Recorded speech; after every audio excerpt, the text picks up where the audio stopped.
ভারত বাংলাদেশের ফুলবাড়ী বাংলাবান্ধা সীমান্তে দুই দেশের সীমান্ত রক্ষা বাহিনী বিজিবি ও বিএসএফ এর অংশগ্রহণে প্রতি সপ্তাহে অনুষ্ঠিত হয় জয়েন্ট রিট্রিট সেরিমনি, যা একটি সুশৃঙ্খল সামরিক অনুষ্ঠান। সেখানে বসেই উপভোগ করার জন্য রয়েছে প্যারেড গ্রাউন্ড। সমন্বিত গতিতে দুই দেশের পতাকা নামানোর পর অনুষ্ঠান শেষে দুই দেশের নাগরিকরাই সুযোগ পায় আলাপচারিতার। ভাগ্য ভালো থাকলে এই স্থান থেকে দেখা যাবে নেপালের হিমালয়ের পর্বতশৃঙ্গ কাঞ্চনজঙ্ঘাকে।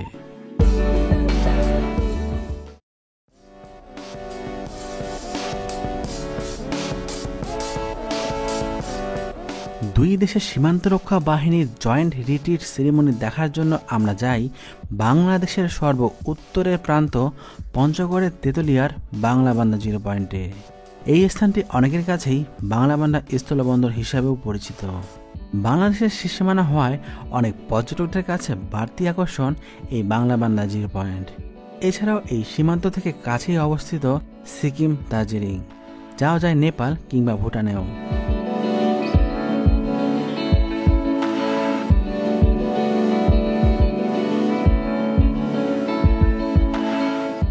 বাংলাবান্ধা জিরো পয়েন্টের এক পাশে নির্মাণ করা হয়েছে বাংলাদেশের প্যারেড গ্রাউন্ড। সেখানে বসে বাংলাদেশের নাগরিকরা উপভোগ করতে পারে দুই দেশের অংশগ্রহণে জয়েন্ট রিট্রিট সেরিমনি অনুষ্ঠান।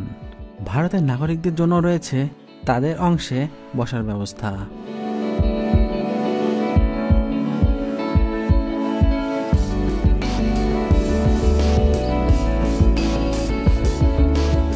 নির্ধারিত সময়ের পূর্বে দুই দেশের সীমান্ত রক্ষা বাহিনীর সদস্যরা প্রস্তুতি নিতে থাকে অনুষ্ঠান শুরুর, এবং দুই দেশের নাগরিকরা দুই প্রান্ত থেকে অপেক্ষা করতে থাকে অনুষ্ঠান শুরুর।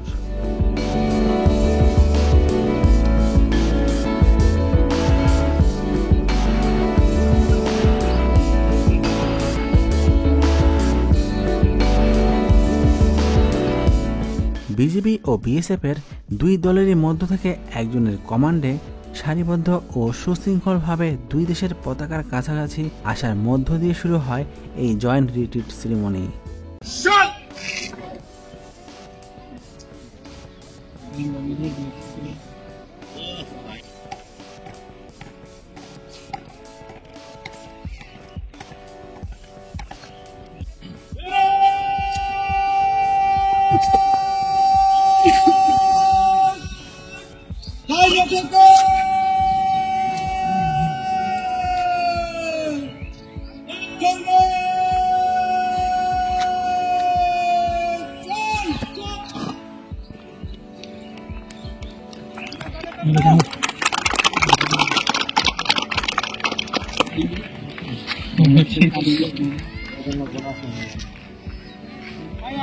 কোনো মুখে সাউন্ড হবে না, মুখে কোনো কথা হবে না, তালি হবে, দেখবেন উপভোগ করুন, কোনো কথা সাউন্ড হবে না।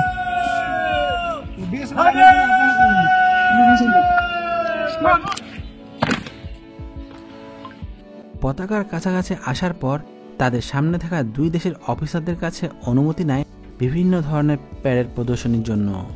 এই ধরনের প্যারেড সাধারণত দুই দেশের বাহিনীর মধ্যে সুসম্পর্ক ও সৌহার্দ্য প্রদর্শনের অংশ হিসেবে হয়।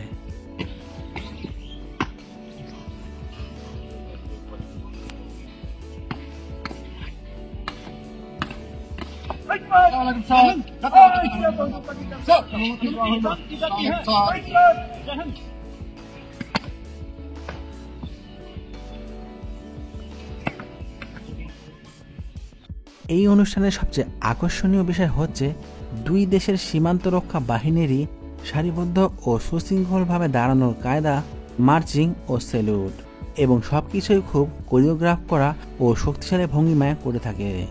সজ্জিত ইউনিফর্মে সশস্ত্র সদস্যরা অংশ নেন। এই বিষয়টি এই অনুষ্ঠানকে আরও ফুটিয়ে তুলেছিল। ভারত পাকিস্তানের ওয়াঘা বর্ডারও হয়ে থাকে এই ধরনের অনুষ্ঠান।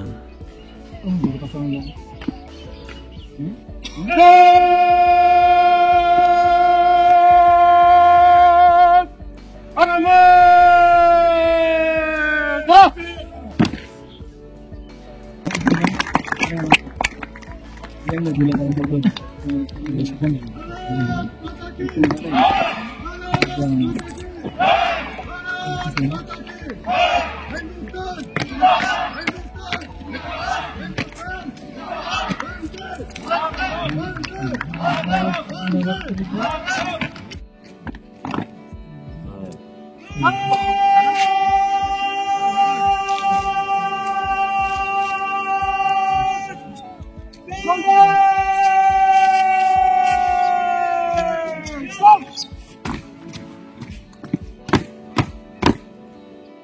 যেদিন যাই সেই দিনটি ছিল মঙ্গলবার এবং এই অনুষ্ঠানটি শুরু হয় সেদিন 4:45 এই অনুষ্ঠানটি সূর্যোদয়ের আগের মুহূর্তে অর্থাৎ 4টা থেকে 5টার দিকে শুরু হয়। মূলত ঋতুভেদে এই অনুষ্ঠান শুরুর সময় পরিবর্তন হয়ে থাকে। বাংলাবান্ধা জিরো পয়েন্টে যারা ঘুরতে আসে তাদের বেশিরভাগই বিকালের আগে এখান থেকে ঘুরে ফিরে যায়, যার কারণে অনেকেই সুযোগ পায় না এই অনুষ্ঠানটি দেখার।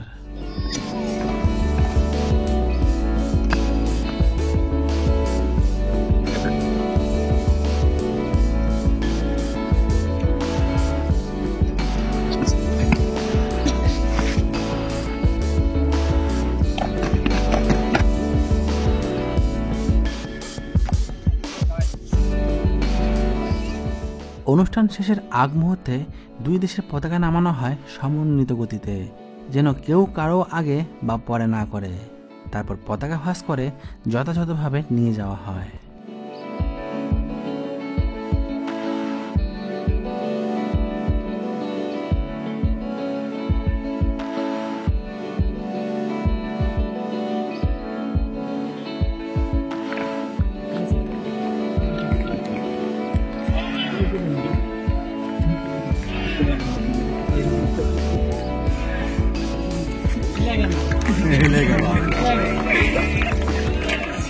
উভয় দেশের বাহিনীর সদস্যরা শেষবার স্যালুট করে প্যারেড শেষ করে। প্যারেড শেষে সবচেয়ে আকর্ষণীয় মুহূর্ত হচ্ছে দুই দেশের বাহিনীর কাছে গিয়ে ছবি তোলার সুযোগ পাওয়া। এই সময় দুই দেশে থাকা আত্মীয় স্বজনরা একে অপরের সাথে খুব কাছাকাছি থেকে দেখা করার সুযোগ পাওয়ায় তাদের মধ্যেও হয় এক ধরনের মিলন মেলা।